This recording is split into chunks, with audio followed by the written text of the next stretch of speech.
I am so happy to show you Stash Buster number 7. It is a bright, happy quilt that can be made in all sizes and contrasts. Best of all, it's fast, easy, and fat quarter friendly.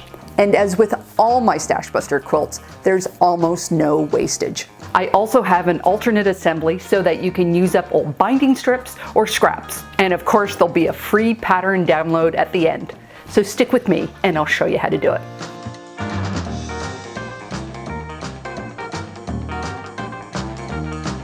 Hi there, I'm Karen Brown of Just Get It Done Quilts. I give you tips, tricks, and strategies to help you make the quilt that you want to make. And please support the channel by hitting that subscribe button. And I'd like to thank today's sponsor, Skillshare. The best part of making this quilt is more than likely you have all the fabric you need. I was inspired by this beautiful patch of zinnias in full glory. I had some calf fabrics I was wanting to use up. I was also strip cutting some old scraps, and suddenly 2 ideas just combined together. Then I realized you could use fat quarters for this. I had these Kathy Doherty fat quarters in my stash for over 2 years. And when I paired it with these 3 solids, I had that quilt whipped up in a night. We will be working with pairs of fabric. Each pair needs good contrast. You can contrast with value, saturation, color, and pattern. So I have chosen in each of my examples to do contrast and pattern by using a solid and a patterned fabric. But in one example, I have used an analogous color palette, and in the other one, I have used a triadic color harmony. Today, I will be making 2 quilts. With the crib size quilt, I'll be using the fat quarter method. With the cuddle quilt size, I will be using the strip set method. And no matter whether we're starting with fat quarters or scrap strips, you want to iron them first to make sure they're flat. I am going to show you the cutting directions and the block assembly for the fat quarter method first, and then I'm going to show you the scrap method. So with method number 1, we work with pairs of fat quarters. Lay down 2 fat quarters with the selvages aligned and right sides facing together. We're going to leave the selvages on for the time being. And we're going to trim up along the bottom, so we're starting with a nice square edge. And we are going to measure 2.5 inches, then cut, and then we're going to repeat that till the whole fat quarter is cut. And repeat with your other pairs of fat quarters. And out of 1 fat quarter, you should definitely get 6 strips. You might get 7, or if you're in the metric system like I am, you might even get 8. And we're going to keep these pairs together. Next step is to sew the pair sets together. Set up your sewing ledge on your sewing machine, and if you don't know what a sewing ledge is, see my video, 5 sewing hacks with masking tape. The sewing ledge is important because it helps you sew straight lines, and we have long ones to sew. We start from the side that has the selvages.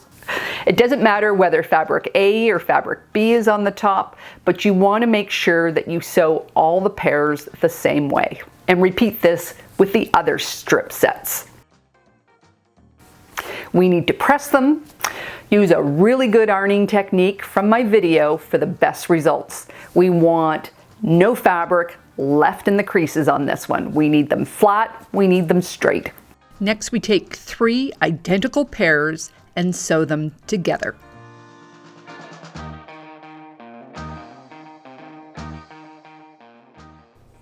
I chose to press my seams towards the solids, but you can press your seams whichever way you want. Just be consistent so that your seams will nest properly.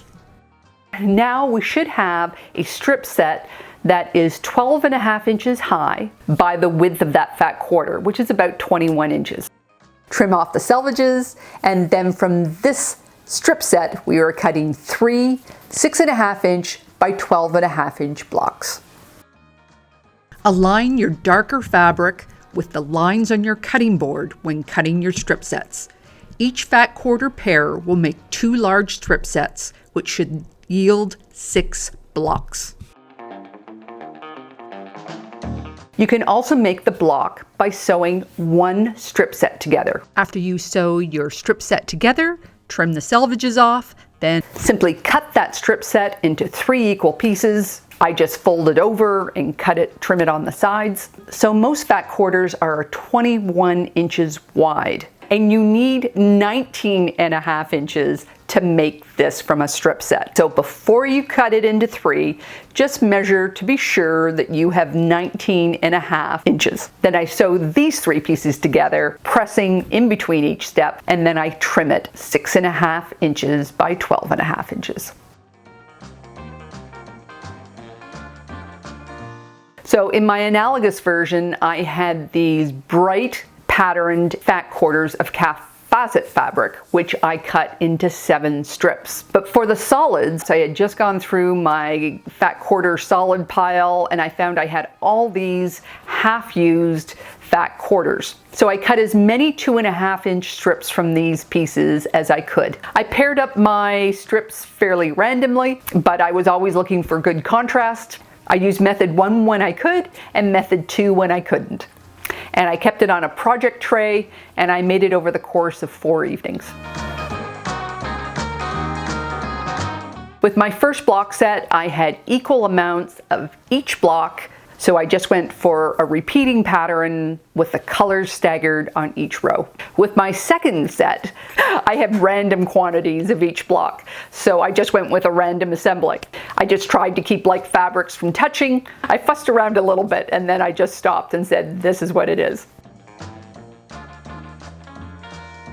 And it turns out once you sew them all together, it doesn't matter quite so much.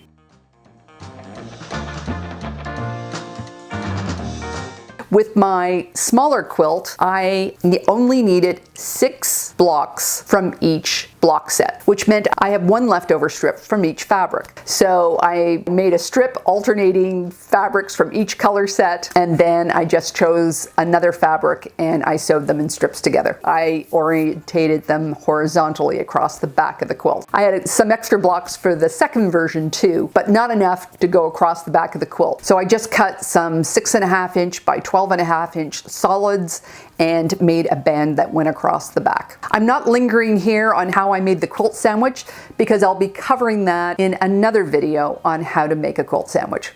Before I go into the finishing, let me tell you about Skillshare. Skillshare is an online learning community with so much to explore and real projects to create. With the support of fellow creatives, Skillshare empowers you to learn that skill that you've always wanted to try. Whether you're a creative and curious person, a lifelong learner, it's good for beginners, pro, dabblers, and masters alike. Skillshare offers thousands of classes on topics including illustration, design, photography, video, freelancing, and more. I personally have taken classes in Premiere Pro, Lightroom, photography, surface design, lettering, and watercolors, and more. Skillshare classes include a combination of lessons and a class project. And what I like best about Skillshare classes is that they're about 1 to 2 hours long, so they can fit into your schedule. An annual subscription is less than $10 a month, which makes it extremely affordable, especially when compared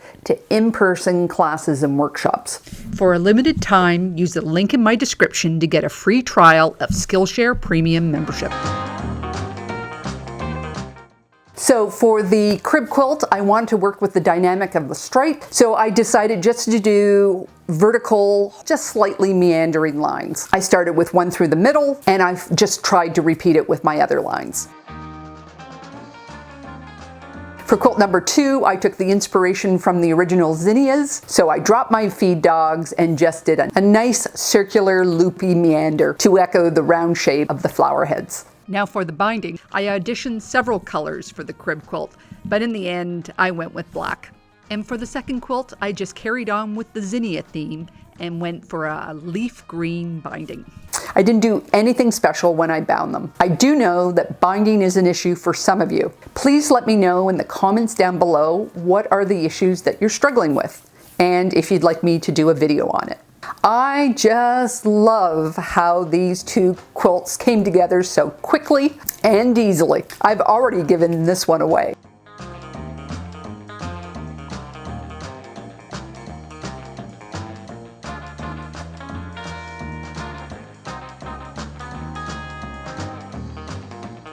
I have this pattern for download on my website, justgetitdonequilts.com, and I'll put a link down in the note. And I have instructions for a crib, cuddle, twin, and queen size. And you can check out my other Stash Buster videos. They're fast, easy, fat quarter friendly, and best of all with these patterns, there's almost no wastage. Right here, I'm going to make a playlist. If you like this video, please give it a thumbs up, and please support the channel by hitting that subscribe button. You can also find me on Facebook, Instagram, and Pinterest at Just Get It Done Quilt. And don't forget, I have a newsletter that you can sign up for on my website at justgetitdonequilts.com. So take care, and I'll see you next time.